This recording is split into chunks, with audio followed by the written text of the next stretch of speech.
Hey, book lovers. Welcome to Plot on the Rocks, the podcast where representation is crucial and it's always for the plot. We're your hosts, Alicia, Rakia, and Tia, three friends dedicated to honoring the brilliance and the power of Black and POC authors. We got some hot takes, some spoilers, don't worry, we'll always warn you, and deep convos on culture, identity, and everything in between. Each week we dive deep into a new book, share our unfiltered thoughts, and celebrate the writers who are reshaping the literary world, one story at a time. And fair warning, if you're here for a calm, quiet book club, this might not be what you're looking for. Grab your favorite drink, curl up with us, and let's talk books. The ones that move us, excite us, and keep us flipping pages way past our bedtime. So lower your expectations and let's get into the plot. Hello, everybody. Welcome back to Plot on the Rocks. If you're listening at home and we sound a little bit different, it's because we were filming in person for the first time. Yes. So the audio might not be great, but still listen. Please. Still listen. We're excited to all be together. Yes. Oh my God. We're gonna try to, still sound good, but we just don't know how it's gonna be. Yeah. My man said he's gonna do his best. Mm-hmm. So that's what we're gonna say. Yes. But with that being said, if you usually listen to us on Spotify, Apple Podcasts, or Cast FM, please watch this on YouTube. Just so you can see us, because who knows if we get to do this again. Right. Or not. That's true. We be busy as hell.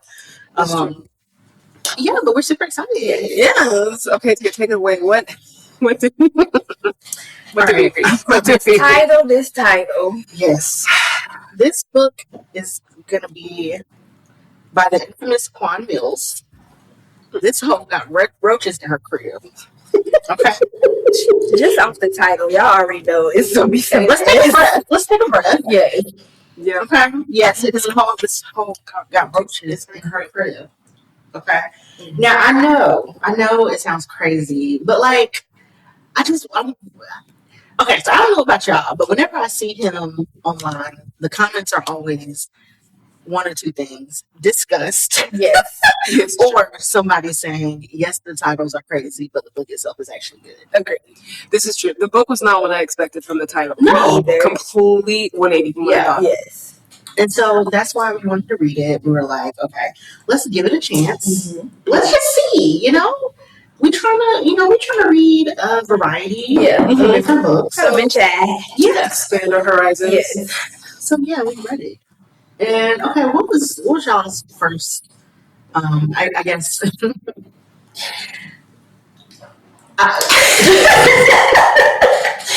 the book is crazy. Okay, I want to say let's just talk about our initial introduction to the book and then how we felt going through the book. Mm-hmm. Okay.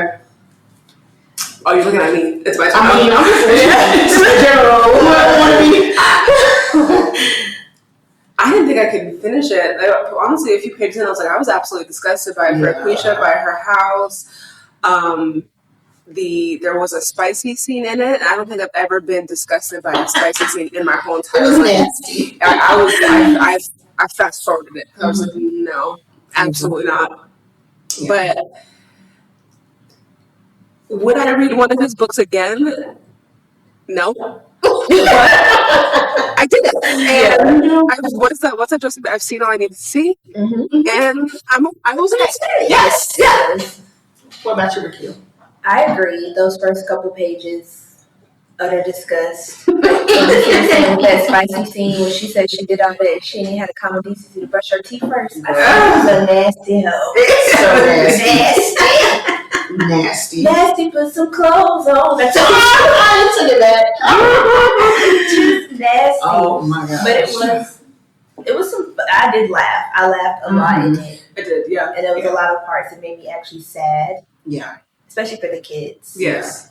And would I read another book? If I was in the mood. If I was in the mood for some real mess, I would. Mm-hmm. I would. I did see one earlier today called That Thought Next Door, or Old Thought. Old Thought Next Door. Have you seen the And I heard it was good. I was also disgusted by the beginning. And I think if you guys ever read this book, my advice, and I was the first one to read it. Yeah. So my advice to them was read the first chapter or two, and then put it down. Yes. That's all you're going to be able to do anyway. Yes. Just put it down when it gets too much, and then come back later. Okay, on that. Oh, yeah, I see it. That cover is crazy. I don't. Wait, how many clinks did you give it? Out of 5. Mm-hmm. Out of 5, I'm going to give it a 3.5. 3.5. It was a good. It was crazy, yes. Nasty, yes. But the story itself, once I was into it, it grabbed me. Yeah. I was emotionally invested. Yes. This is true. I give it Solid 3. Solid 3. Mm-hmm. You know, I stay rating things low anyway. Let's give it a 2. Yeah. Let's give it a 2. There was too much. You could tell it was self-edited.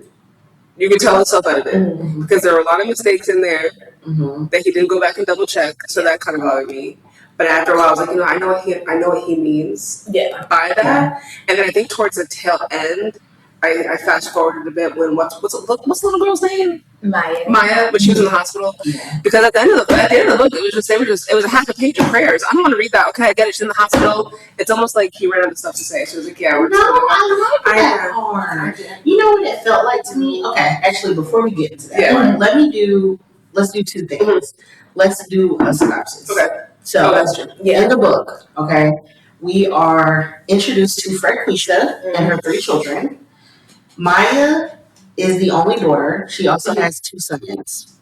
The sons are favored. Maya is abused. And I mean, actually abused. It's actually really bad. Yeah. Frequisha is very nasty. Her house is dirty. The roaches are sentient. They talk. I mean, they are actively judging Frequisha in her house as they're looking for food in her house. So, This is true. Frequisha's baby's father, Austin, is in prison. Yes. But Austin is a good guy. He's a good guy. Bad circumstances, you know, common story. His mother loves Maya. Frequisha, being her messy self, does not let Maya go with her very much. She doesn't like her. But she lets her go this time because she wants to get into some mess. She wants to go party. She got to get rid of Maya. So she lets her go. Maya basically discloses to her grandmother that she's being abused, and they try to save her. CPS gets involved, this whole thing, and I'll just read it for the rest. But it was, I thought it was a good book.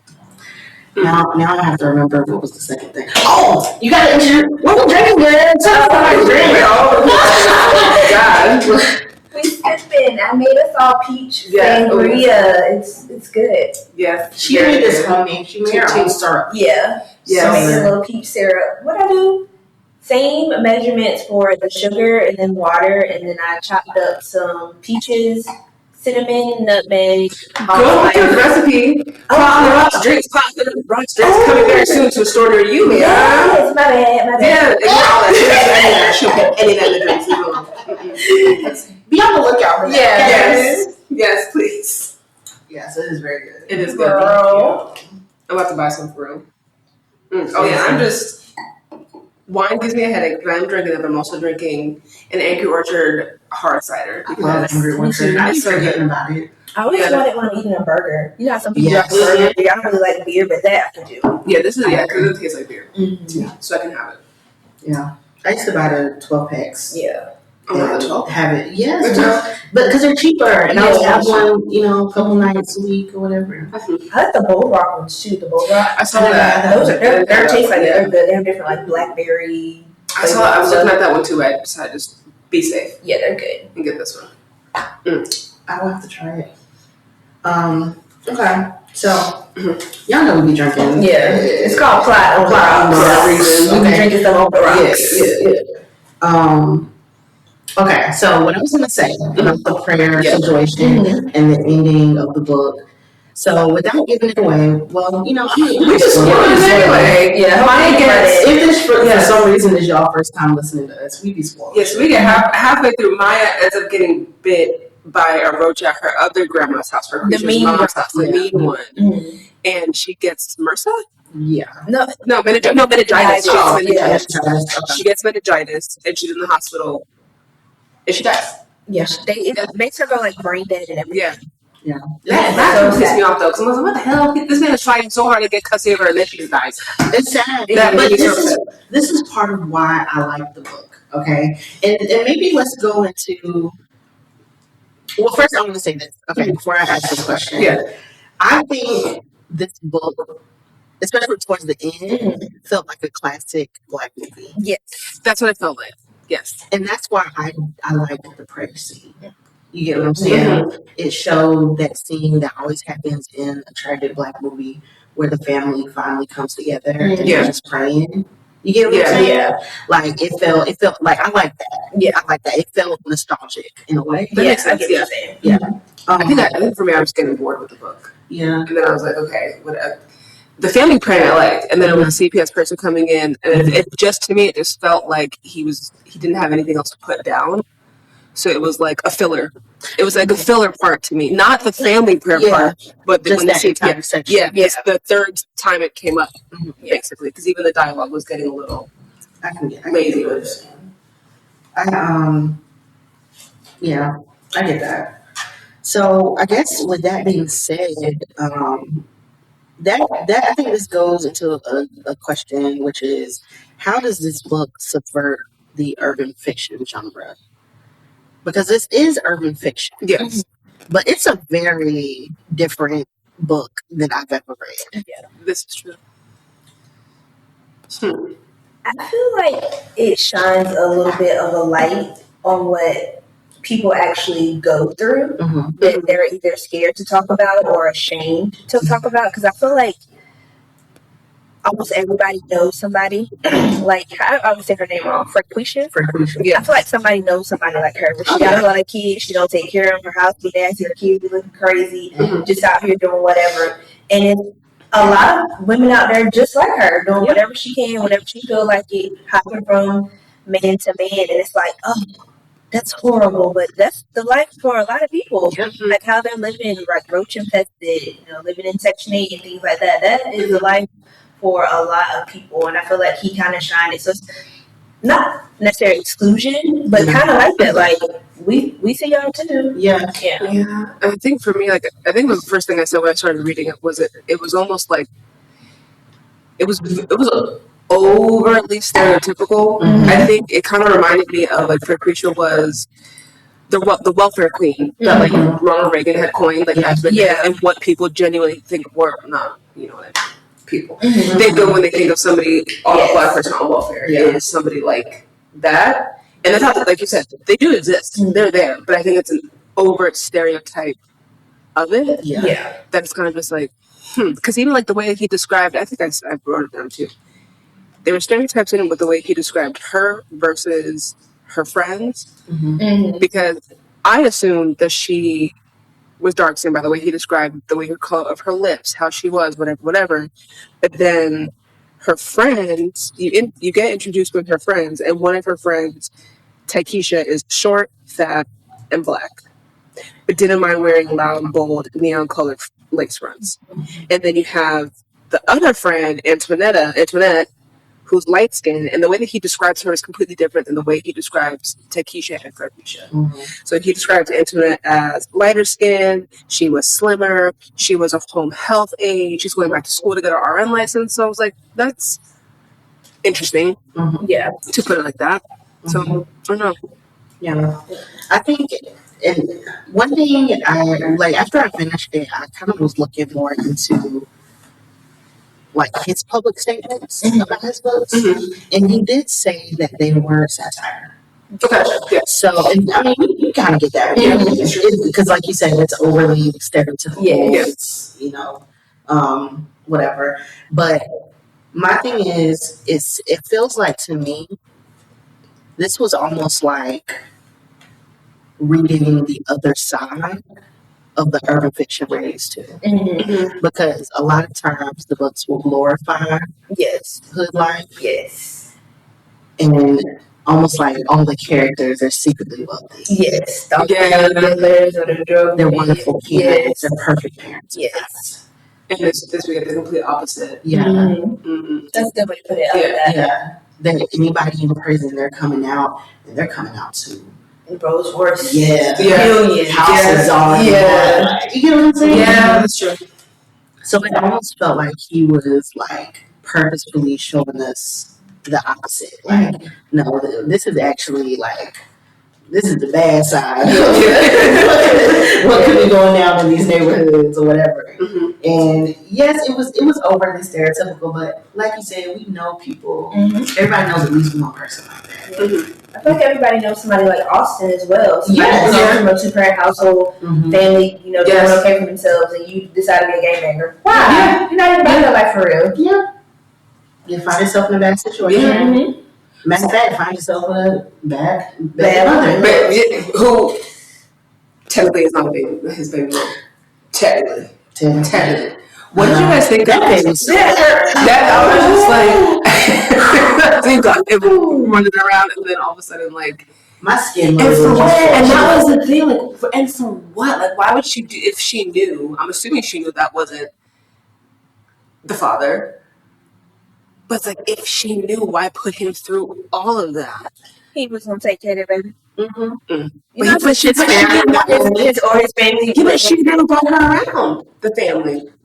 She made sure. Well, she made sure that like he didn't get custody, and she took. And that was another stereotype too. Everybody thinks that people on welfare they end up taking advantage. Which again, there are people taking advantage of the system. But what did she use? Like what? Her reminds like the disability thing. She wasn't disabled and took money for that. I don't know. I think Lucretia was a mess, but the one part that I felt very bad for her for was with the landlord when he pimped her out. I did not. That scene made me very uncomfortable because not that I didn't think it was necessary, but it hurt for her. Yeah. As much as you don't like this character, it's like she doesn't deserve nobody. No. Yeah. You're beating the shit out of her, and then you're gonna pimp her out like 2 seconds later. Yeah. But like devil's advocate, she made a horrible choice. There is no way my baby is gonna be basically on her deathbed, and I am going to leave her. Yeah. She had other outlets. Like if you would have lost that crib. Y'all just live it all at the mama house, or you would have cooked and cooked and do nothing. I'm not leaving my baby for nobody. Yeah, definitely a cautionary tale. Yeah, yes, it is definitely a cautionary tale, and I think this is also why it kind of reminded me of like those movies that was coming out in the 90s, early 2000s, because we had a lot of cautionary tales. That's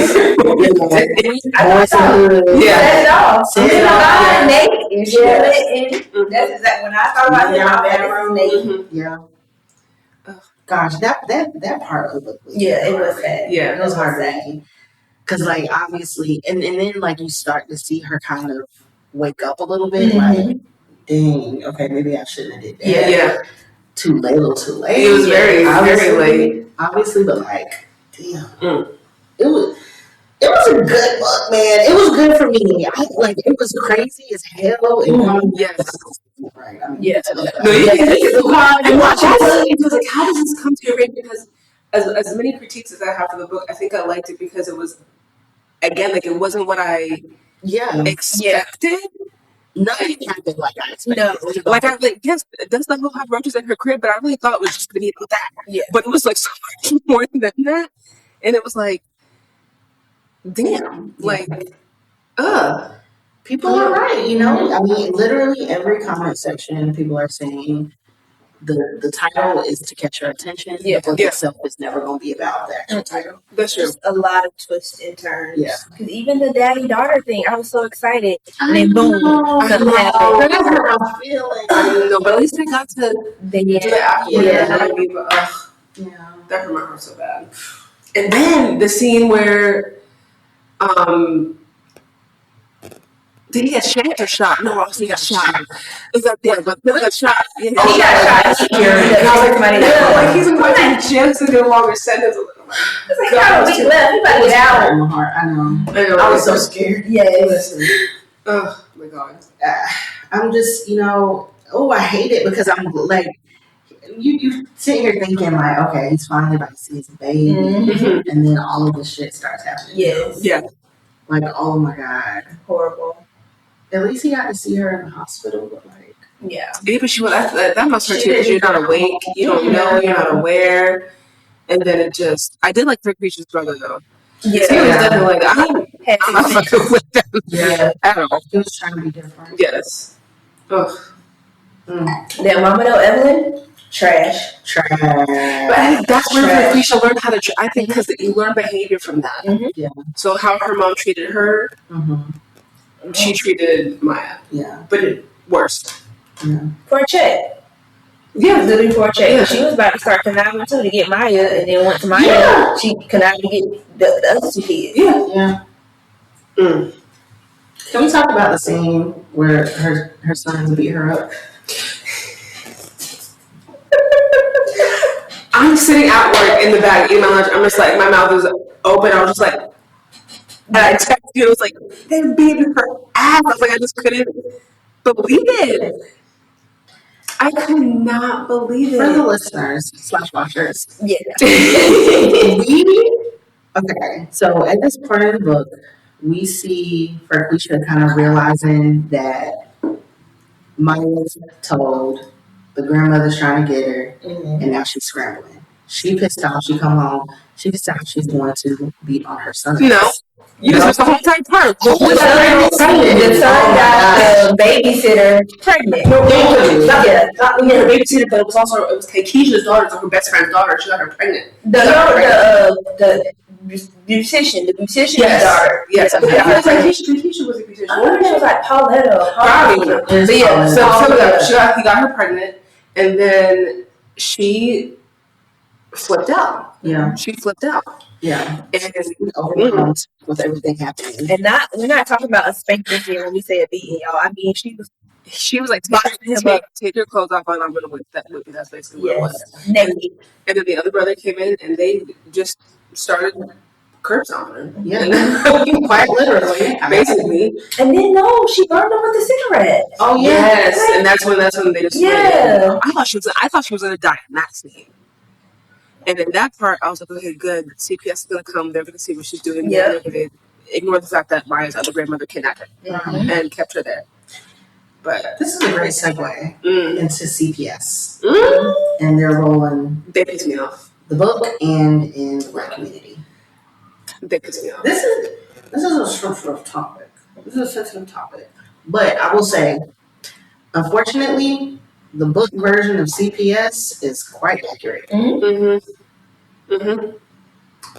In the book, there was a report made as soon as Maya told her grandmother. CPS says they're going to look into it. The police don't care. Literally don't care. And CPS does not go check. They say they do, though. Yeah. And then we basically get to the point in the book where she's being told, okay, you cannot keep Maya, the grandmother. They tell Maya's grandmother, you cannot keep her. She has to go to her maternal home. So another CPS worker comes and brings her from the loving grandmother's house with a put-together home. Yeah. Obviously, she wants to be there. Maya's crying. They drag her out of the house, take her back to the hood with her mom's mama, and she immediately knows that something is wrong. Mm-hmm. But she has no power to do anything, and the cop is not going to help her. And because paperwork has been filed incorrectly, guess what? Maya just got to stay there for now. Mm-hmm. And that's when she gets bit, which leads to her death. Yes. And it's one of those situations, and we've talked about this too, where it's like how the justice system itself also fails, because it's like you have to follow these set rules, and sometimes rules make absolutely no sense, because it should be, I'm going there, I'm seeing how this is. No, I'm not going to leave you here because of my findings, not, well, we have to wait for this to go up the ladder. Because it was the Spanish one, that she was good, because she saw that she was trying her best. Yeah. But I think in real life, because you said it mirrors it, and it shouldn't be like that. Yeah. So there was a thread, I want to say last week, and somebody said CPS will literally take your child and pay another family to care for them, yes, instead of giving you the money to care for your child. Yes. And they do this at an extremely high rate for Yes. Black families. Yes. They will literally take your child due to poverty. They will take your child due to substance abuse, and it's not always warranted. Yeah. It's not always warranted, and oftentimes the children are left worse off than they would have been had they been able to stay home. Because everybody has heard stories of foster care or group homes. I don't know one person that has lived in foster care who had a good experience. There's often a lot of, trauma and abuse that happens. And this book really triggered me on that end because it's like, oh my God, it's an office full of people that's supposed to be investigating this, but really they're there. No, they're sitting there talking about how the husband's doing it every single night. Yes. Like, look at your job. Like, that's not necessary. Yeah. And another thing I didn't like, and this is as far as CPS and the police, they said basically they couldn't do anything because there was no visible proof. Words can hurt me. You can't see that. Yeah. Yes. The physical abuse, if you beat on somebody on the 1st of the month, most of the time by the 30th of the month, those bruises and scars are gone from your body physically, but they're still with you mentally. Yes. And they were like, oh, it's a child's word versus an adult.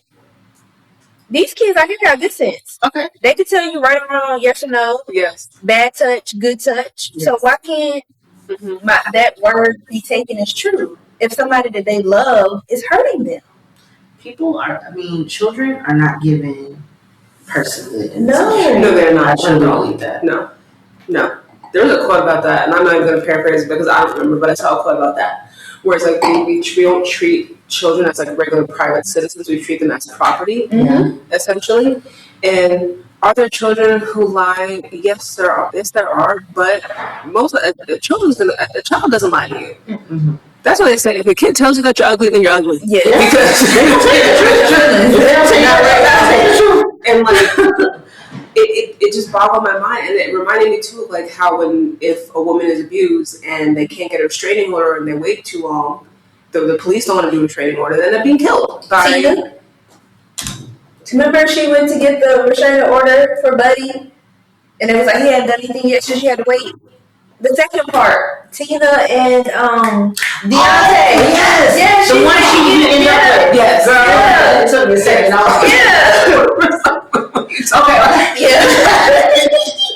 Yes, exactly. Yeah, she couldn't get her restraining order, and then how? That's true. And that happens every day. Yeah. And it's like nobody up there has a sense to like fix what's going on. Yeah. Because they also benefit from it money wise.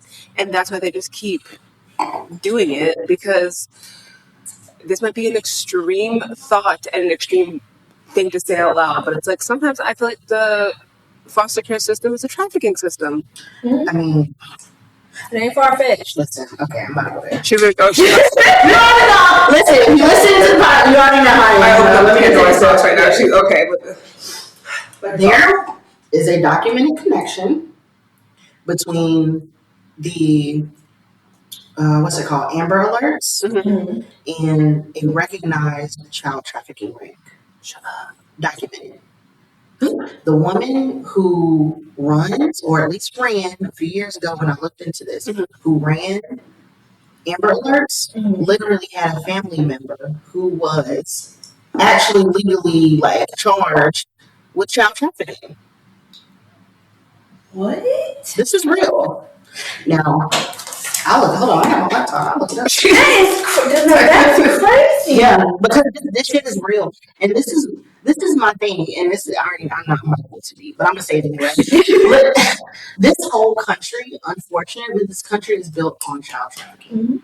We have to just come to terms with the fact and recognize and just really acknowledge the fact that the people who run this country are pedophiles. Yes. And that's been proven. We're not just saying that. yeah. The people who run this country are pedophiles. We're going to be put on a list. What's his face's list? The orange man? Anyways. I do not care. Put that on the record. Yes, they run this country, and we have seen several instances of police officers. We have seen several instances of law keepers, lawyers, I mean, it just goes on and on and on. People who are in charge of children, people who are in charge of laws, they're the ones doing it. Yes. Mm-hmm. There's no incentive for them to fix it. They want it like that. Yes. Shit's disgusting. And that's why I felt very triggered by that part. Because it's like, this is what allows this to go on. And it really reminds me of like, I mean, this is not really related, but kind of it is. Like, I don't know if y'all knew. Did y'all know that they give you an IQ test to join the police force? Mm. Really? Yeah. They have somebody. But if it's too high, you don't go in. That's valid. That makes sense. Mm-hmm. Huh. Now, I'm not going to tell nobody business, but I know this for a fact. Somebody who's extremely smart, and I mean straight A's. Somebody whose heart, you know, as much as I am very much ACAB. I very much feel that. I don't care.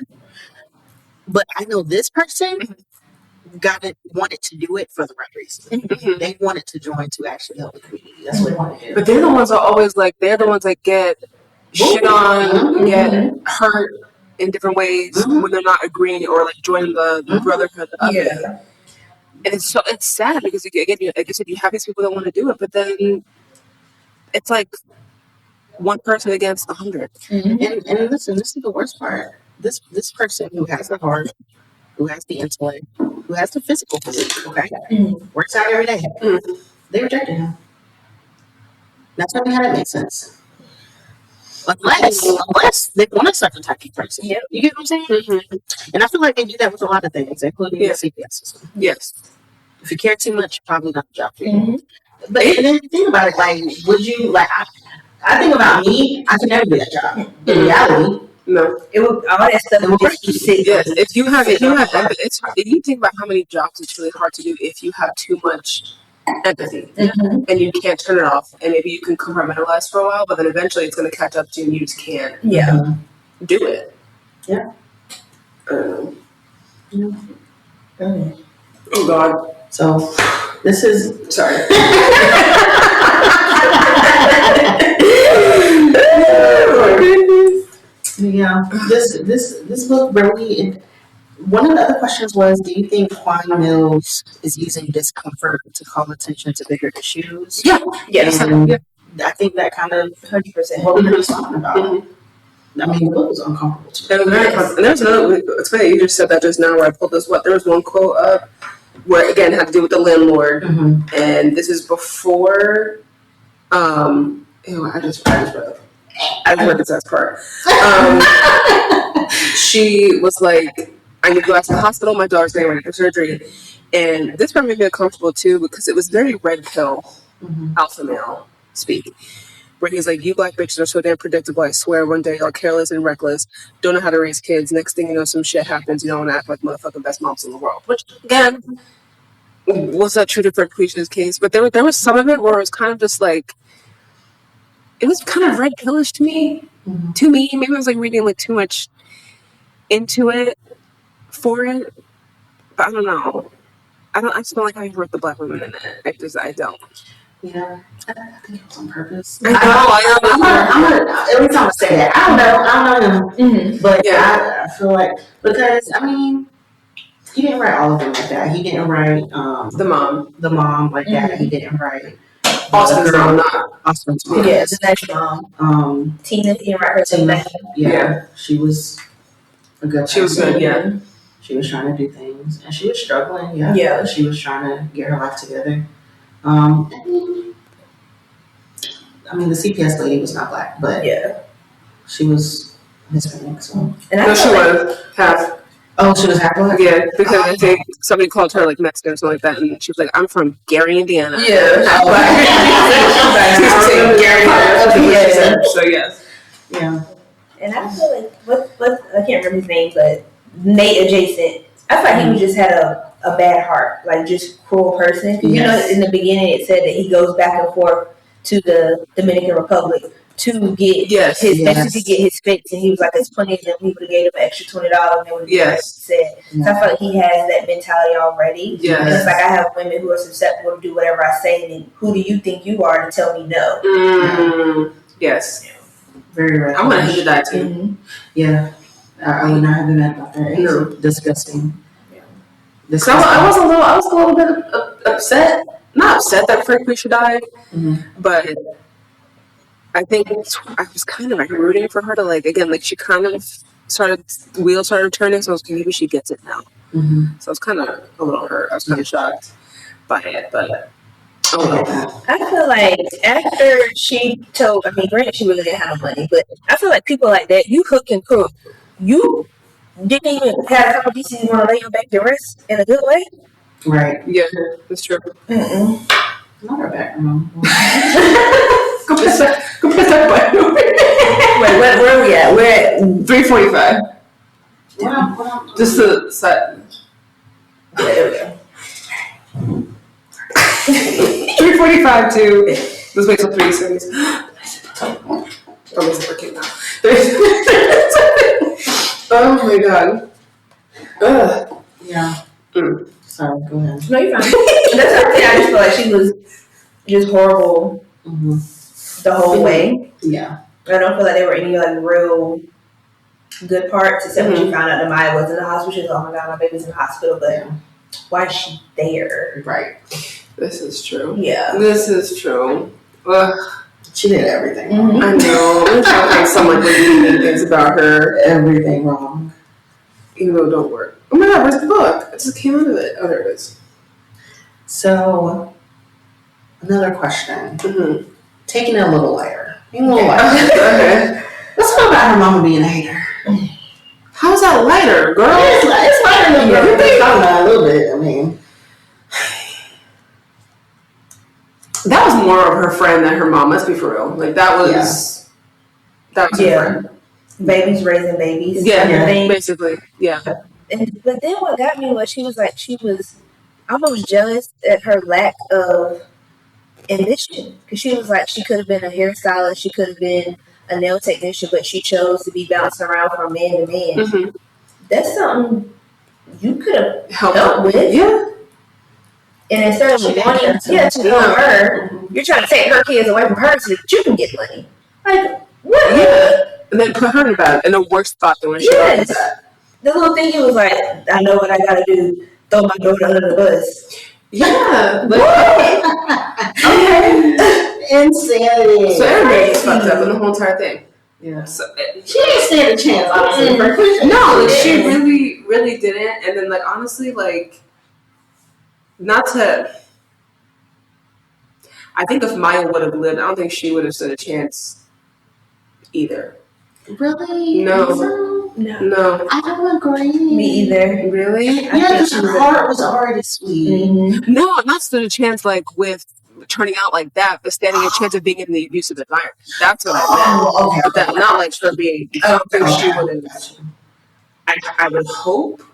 Well, I don't know, because that's a situation of where hurt people, where it's like kids are sweet, but then they're also products of their environment. So somewhere down the line, they can just turn to pick up a habit. They don't even realize that they're doing it subconsciously. That is true. We pick up habits. Yeah. I think where she had it better than her brothers, though, is that she had her grandmother.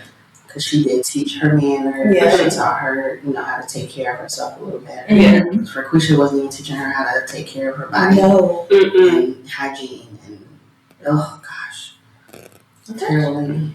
A good age, though. I feel like if she would have lived, she's at a good age where she can fully understand what happened to her and then leave that where it was at to be able to go to a new space. Yeah. And I have a mother figure, which is the nice grandma, and I have my dad. I know my dad loves me. Yeah.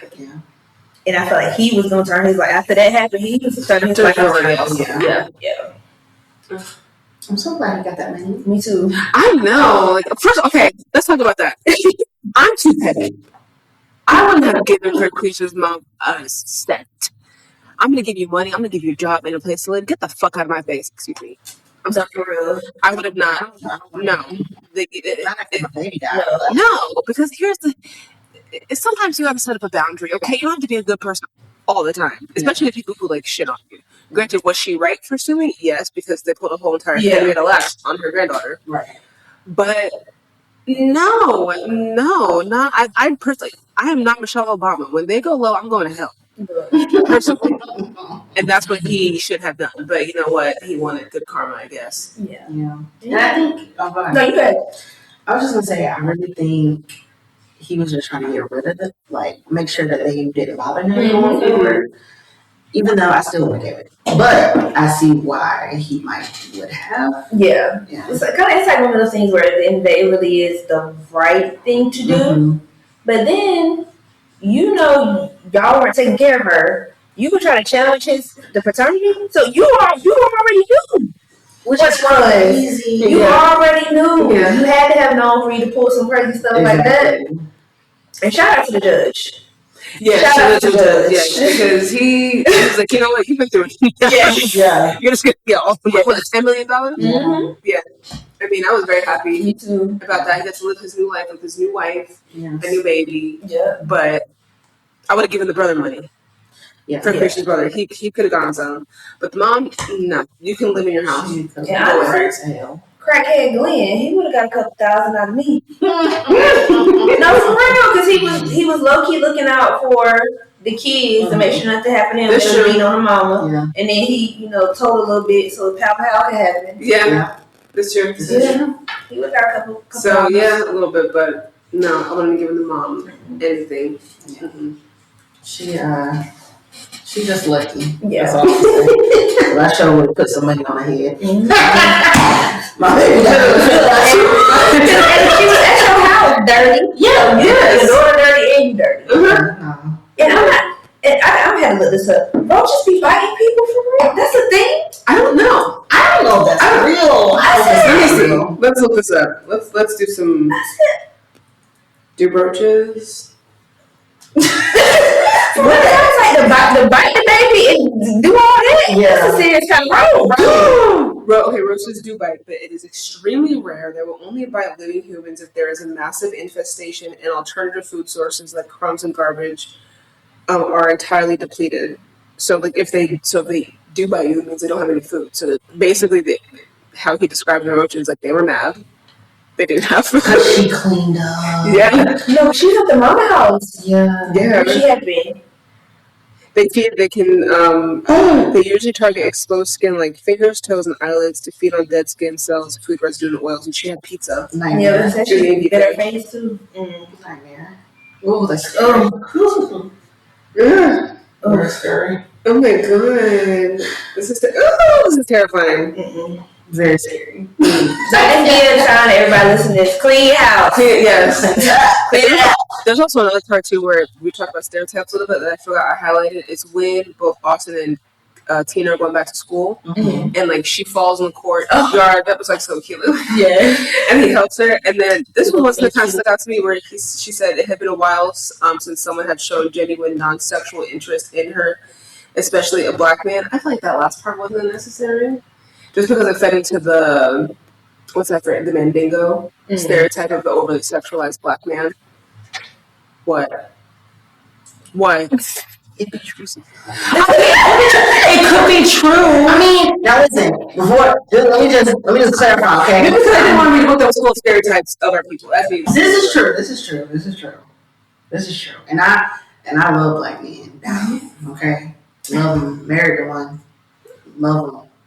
However, so there are parts of our community that very much glorify over sexualization. Mm-hmm. Look at social media right now. Yeah. Girl, you saw them. I'm still flabbergasted that they came to India like that. What? Girl, see, this is what I'm trying to tell you. Get your ass on Threads. Let me tell you what happened. I don't know if y'all heard about this. Y'all heard about this. On Threads. People were literally calling India Ari the queen out of her name. Okay, I saw that, but why? What did she do? She didn't do nothing. Okay. No, what's on now? No. Let me tell you. I don't think she did nothing. This is what happened. A woman on Threads said, "We need to boycott Young Miami song. That song is bad for the community." In a nutshell, right? Okay. India commented and said, "You cannot save everybody. I gave up on trying to save everybody. Everybody don't want to be positive," kind of thing. Mm-hmm. Okay. But exactly right. I don't think that's so bad. But there wasn't all that she. Which your man is okay. What else then?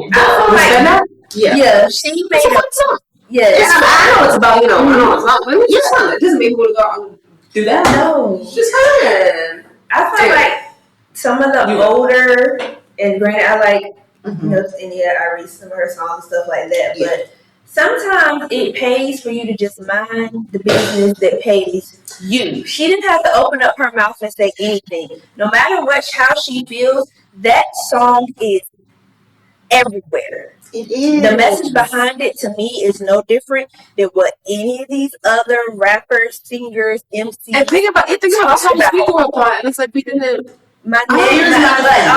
Here's my defense. My defense of India, okay? While this is all true, and I like Spin That. I listen to Spin That. It's fun, like you said, it's a fun song. Somebody came to work and didn't go yard back. We're like, oh. India has always been about positivity. Y'all gotta remember, she literally got bullied all through the 2000s just for being dark skinned. Mm-hmm. Y'all remember when she cut her hair? Mm-hmm. They called her every name in the book. She has always been about self-love. She's always been about positivity in the community. This is not a new stance from her. Not only that, but yes, this is no worse than My Neck, My Back. This is no worse than Back That Thing. Okay, it's not. However, the truth of the matter is people act like nobody was criticizing them. BT Uncut got shut down because of tip drill. Yeah. There's not one song that is like that. That is, let's just be real, focusing on a negative stereotype of Black people that has not been criticized. And I don't think that criticizing that or bringing attention to the fact that it could be detrimental to our community's spiritual health, I do not think that justifies the way that everybody bullied her. Like that. What did they say? They was literally calling her a bitch, telling her to shut the fuck up. Oh, it's not that serious. Calling her names. It was bad. They were going in. They disrespected her. I guess sometimes. But I saw was like they called her a pygmy. Yeah. So I thought she was like defending a man. Yeah, but what else? But that's what I thought it was. But I don't understand how they got to pick me out of that. I'm saying your whole entire speech that you just gave, it reminded me of that I just thought of it. Oh Lord. What is it? What?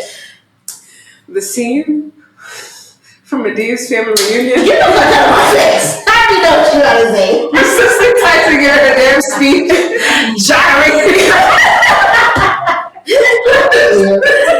I already knew you were gonna say that.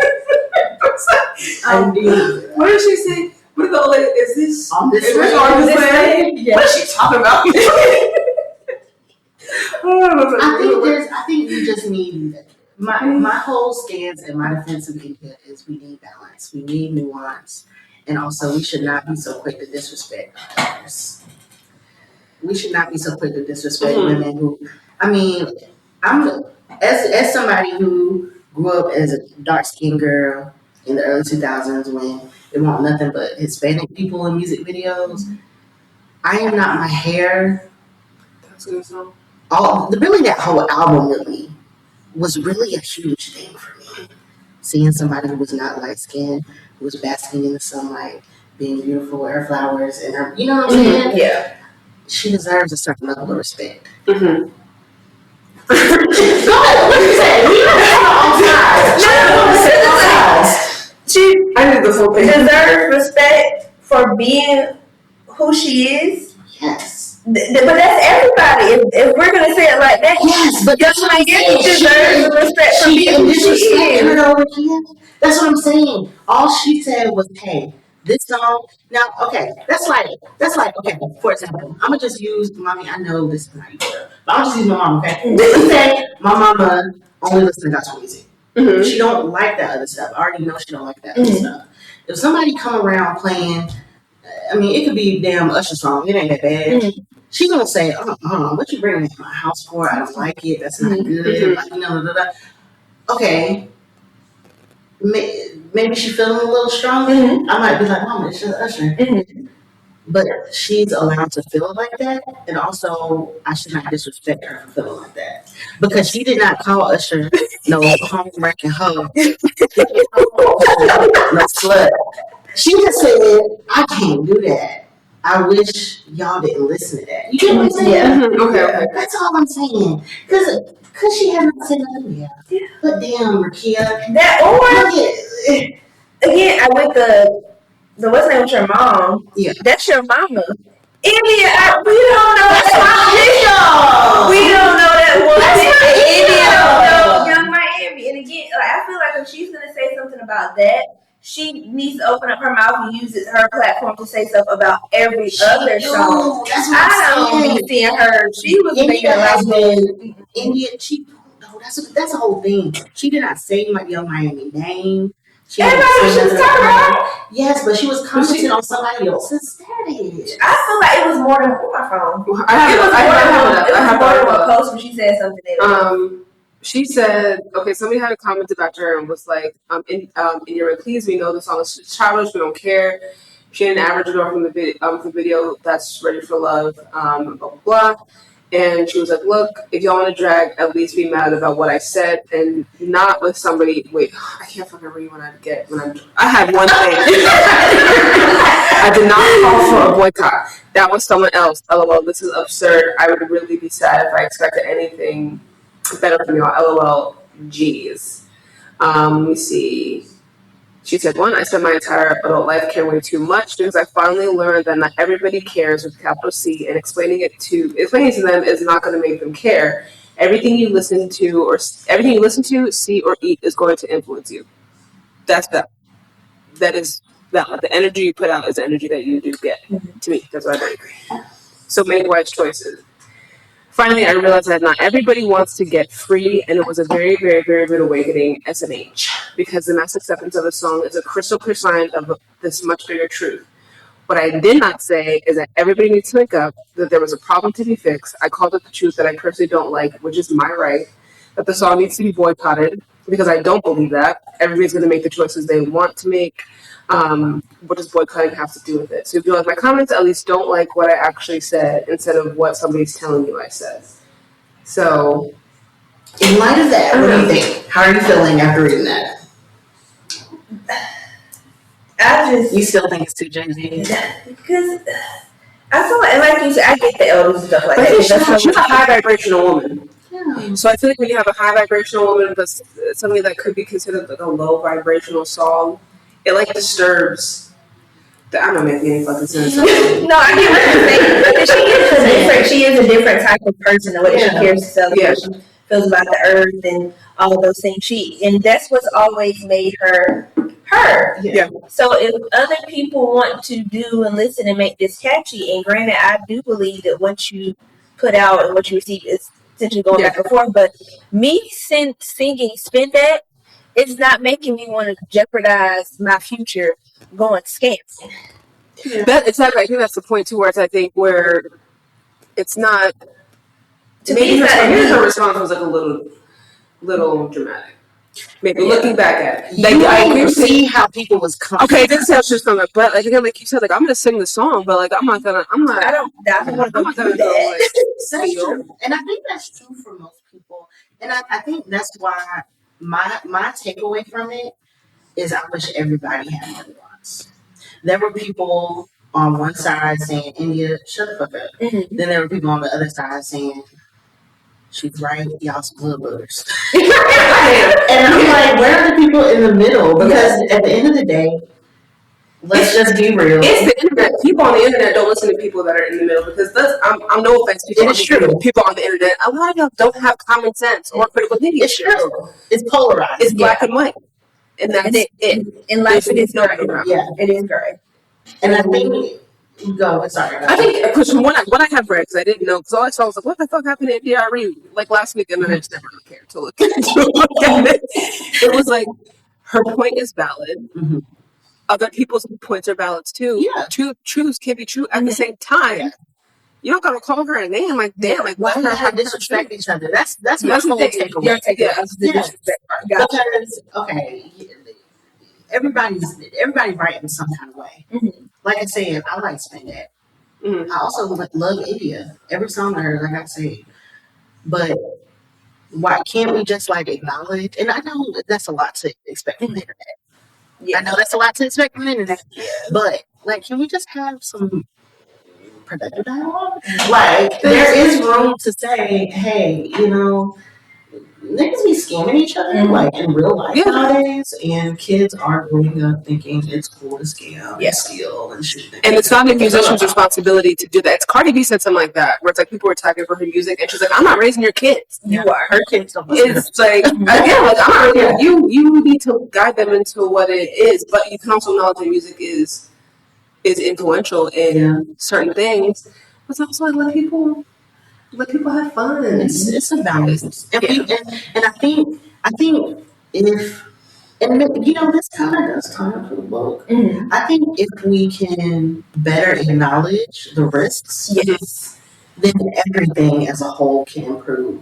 Because it's one thing to listen to Spandex and know in your head, you can't scam nobody. Scamming is wrong. Right. You will go to jail. We're too pretty cute for jail. We're not doing that. There's one way to listen to it, and then you can also understand that, hey, there is a real thing where there is music executives who will only push a certain type of music. Yes. And so you have to acknowledge that, because if you don't acknowledge it, then you do, unfortunately, listen to certain things around your children, or around, impressionable teenagers who will take it seriously. Yeah. So are we also exposing our children to the India Aries of the world and influencing their self-esteem in a world where the internet means you're supposed to be a certain stature, a certain skin color, a certain this and that, whatever.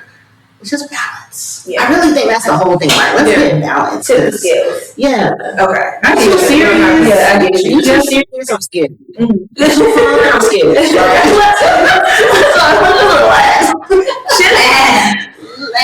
Chill out. But no, I'm picking up what you put down. I am. You see how we did that? We brought her back. Yeah. Constructive dialogue. That's pretty good at our job. Somebody sponsor us. Girl. Production companies. Yes. Reach out. I know. Angry Orchard. I'm already feeling that a little bit. I love Angry Orchard. I need to start back getting it. I'm mad at that. Sorry. Are you Betty!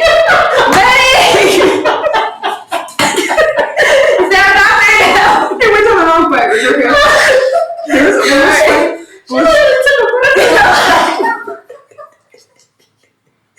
There was an episode of my podcast that I like, The Basement Yard. Plug to them because I love them. But their last episode title, though, we said coughing or like choking is embarrassing. And that is what happened. Okay. What's the next book for the next episode? The next episode, we will be talking about Outdrawn by Deanna Gray. Yes. A good palate cleanser. Yes. Very much needed. Very. Yes. I feel like this season has been heavy. Yeah. It has been. And it was granted, I think the next books we're reading for August are heavy anyway, too. Anyway. We'll see you guys on the next episode. Give us a like, follow, Plot on the Rocks on all platforms. Yes. And we'll see you soon. Bye.